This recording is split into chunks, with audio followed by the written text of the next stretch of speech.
CM Chandrababu రేపు ఢిల్లీకి వెళ్లనున్నారు. రేపు సాయంత్రం 4 గంటలకు ఆయన ఢిల్లీ చేరుకుంటారు. ప్రధాని నరేంద్ర మోదీ, కేంద్ర మంత్రులు అమిత్ షా, నిర్మలా సీతారామన్తో సమావేశమయ్యే అవకాశం ఉంది. అమరావతికి ప్రపంచ బ్యాంక్, ఏడీబీ నిధులపై ప్రధానితో సీఎం చంద్రబాబు చర్చించనున్నట్లు సమాచారం. ఇక ఢిల్లీ పర్యటన తర్వాత మహారాష్ట్ర ఎన్నికల ప్రచారానికి చంద్రబాబు వెళ్తారని తెలుస్తోంది. మరిన్ని వివరాలు అందించేందుకు మా ఢిల్లీ బ్యూరో చీఫ్ కృష్ణ సిద్ధంగా ఉన్నారు. కృష్ణ, రేపు ఢిల్లీకి చంద్రబాబు వెళ్లనున్నట్లు తెలుస్తుంది. ఢిల్లీ పర్యటనకు సంబంధించి అప్డేట్స్ ఏంటి? శంకరి, రేపు సాయంత్రం 4 గంటలకు ఢిల్లీకి ఏపీ సీఎం చంద్రబాబు నాయుడు చేరుకుంటున్నారు. ఆ తర్వాత ప్రధాని మోదీతో పాటు కేంద్ర హోంశాఖ మంత్రి అమిత్ షాను కూడా రేపు ఆయన భేటీ అయ్యే అవకాశం ఉంది. అయితే ఇంకా ఈ అపాయింట్మెంట్లు అయితే ఖరారు కాలేదు. ప్రస్తుతానికైతే వీరితో పాటు కేంద్ర ఆర్థిక శాఖ మంత్రి నిర్మలా సీతారామన్ అపాయింట్మెంట్ కూడా కోరినట్టుగా తెలుస్తుంది.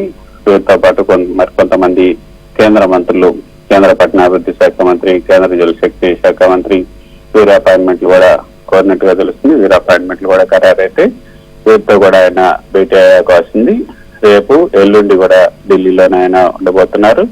ఎల్లుండి మధ్యాహ్నం తర్వాత మహారాష్ట్రకు ఇక్కడ నుంచే ఢిల్లీ నుంచే బొంబాయికి వెళ్ళి అక్కడ తెలుగు ప్రజలు నివసించే ప్రాంతాల్లో ఆయన ప్రచారం చేసే అవకాశం ఉన్నట్లుగా కూడా మనకి అందుతున్నట్టు సమాచారం. నిజానికి అమరావతి నుంచే ముంబైకి ఆయన వెళ్ళిపోతున్నారు. ఆయనతో పాటు డిప్యూటీ సీఎం పవన్ కళ్యాణ్ కూడా వెళ్తారు. అక్కడ ఎన్డీఏ కూటమి పక్ష నేతలు ఏవైతున్నారో ఆ పార్టీకి సంబంధించిన అభ్యర్థుల తరఫున ప్రచారం చేయబోతున్నారన్న వార్త అయితే ముందొచ్చింది.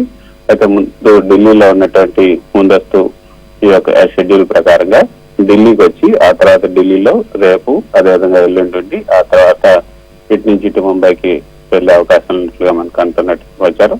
ఇంకా దీనికి సంబంధించినటువంటి పూర్తి వివరాలు అయితే మరి కొద్దిసేపట్లో వెల్లడే అవకాశాలు ఉన్నాయి. Shankar, right, thank you Krishna.